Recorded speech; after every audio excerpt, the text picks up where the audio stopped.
কালকে আমরা চেয়ারম্যানের যে রুমে থাকে ওই রুমে বসে বসে কথাবার্তা বলতেছি এই নির্বাচন সম্বন্ধে 4-5 মানুষ কথা বলতেছি। এর মধ্যে আপনার অধিকৃত সরকার হুন্ডার মিছিল আছে। আমরা তখন কেউ ওই রুমের জন্য দেখা যায়, ওই রুমের জন্য কেউ দেখছি আর কিছু সামনে দাঁড়াইছি। এই ফাঁকে চেয়ারম্যান নিচে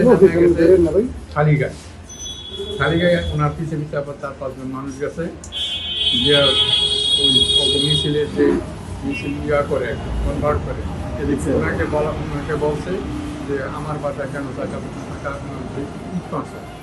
আমার ঘর নষ্ট করছে কেন? তখন কয় এদিকে আমরা জানি না, ওই সুরা মানুষে করছে। হ্যাঁ, সুরা অন্য মানুষে করছে, আমরা করি না। তখন চেয়ারম্যান অনেক হারাই দিয়েছে, হারাইয়া কথাবার্তা বলছে।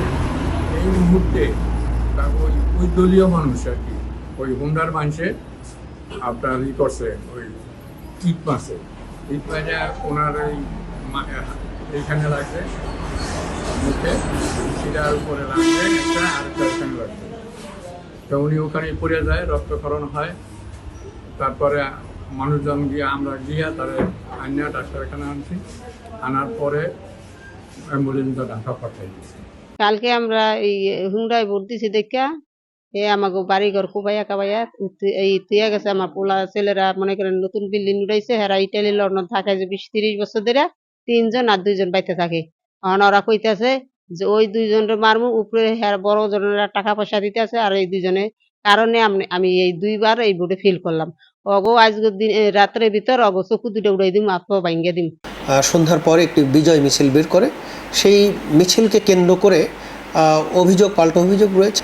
এই ঘটনাকে কেন্দ্র করে একই সাথে কয়েকটি বাড়িতেও আক্রমণ করা হয়েছে। এখন সব কিছুই শান্তিপূর্ণ আছে। আমরা এরই মধ্যে 9 জনকে আটক করেছি। 2 পক্ষেরই বেশ কিছু আহত আছে, তারা হসপিটালে তারা চিকিৎসা নিচ্ছেন। আমরা এই বিষয়ে এখনও অভিযোগ পাইনি। অভিযোগ পেলে আমরা আইনগত ব্যবস্থা নিব।